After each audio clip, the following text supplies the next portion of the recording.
നമുക്കറിയാം കുട്ടികളുടെ ഹൈറ്റ് എന്ന് പറഞ്ഞു കഴിഞ്ഞാൽ അവരുടെ ഹെറിഡിറ്ററി ആയിട്ടും അതേപോലെ ജീനുമായിട്ടൊക്കെ കണക്റ്റഡ് ആണെന്നുള്ളത്. ഞാനീ പറയുന്ന 3 കാര്യങ്ങളിൽ ഏതൊരാളിലും നമ്മൾ ഇമ്പോർട്ടൻസ് കൊടുക്കുന്ന പോലെ തന്നെ കുട്ടികളുടെ കാര്യത്തിൽ കുറച്ചധികം ഇമ്പോർട്ടൻസ് നമ്മൾ എപ്പോഴും കൊടുക്കണം. അവരുടെ വളർച്ചയിലും ബുദ്ധിവികാസത്തിലും അതേപോലെ തന്നെ ഉയരം കൂടാനും മറ്റുമൊക്കെ ഈ 3 കാര്യങ്ങളിലുള്ള പ്രത്യേക ശ്രദ്ധ ഒരു പരിധി വരെ സഹായിക്കും എന്നുള്ള കാര്യത്തിൽ ഒരു സംശയവുമില്ല.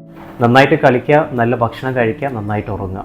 കുട്ടികൾ നല്ല ആക്റ്റീവായിട്ടുള്ള എല്ലാ മസിൽസും ജോയിൻ്റൊക്കെ ഇളകിയിട്ടുള്ള കളികൾ കളിക്കാൻ എപ്പോഴും പ്രേരിപ്പിക്കുക. അതേപോലെ തന്നെ നമ്മൾ ഭക്ഷണത്തിനകത്ത് നമ്മൾ എപ്പോഴും പ്രോട്ടീൻ റിച്ച് ആയിട്ടുള്ള അതേപോലെ നല്ല calcium, phosphorus, vitamin D, vitamin C ഒക്കെ അടങ്ങിയിട്ടുള്ള നല്ല ന്യൂട്രിയൻസ് അടങ്ങിയിട്ടുള്ള ഭക്ഷണം കൊടുക്കാൻ ശ്രമിക്കുക. അത്തരം മധുരപലഹാരങ്ങളും മറ്റൊക്കെ ഒരു പരിധി വരെ കുറക്കാൻ നോക്കുക. മസിൽ ബിൽഡപ്പിനും അതേപോലെ ഗ്രോത്ത് ഹോർമോൺസ് ഒക്കെ ശരീരത്തിൽ വർക്ക് ചെയ്യാനും വേണ്ടിയിട്ട് ശരീരത്തിന് പ്രോപ്പറായിട്ടുള്ള റെസ്റ്റ് ആവശ്യമാണ്. അപ്പോൾ അതായത് ഒരു 6 വയസ്സ്, ഒരു 5 വയസ്സ് മുതൽ 10-12 വയസ്സ് വരെയുള്ള കുട്ടികൾക്ക് 9 മുതൽ 12-13 മണിക്കൂർ വരെ ഉറക്കം കിട്ടണം. ഈ കാര്യങ്ങൾ പ്രത്യേകം ശ്രദ്ധിക്കുക, ഫോളോ ചെയ്യാൻ മറക്കുക.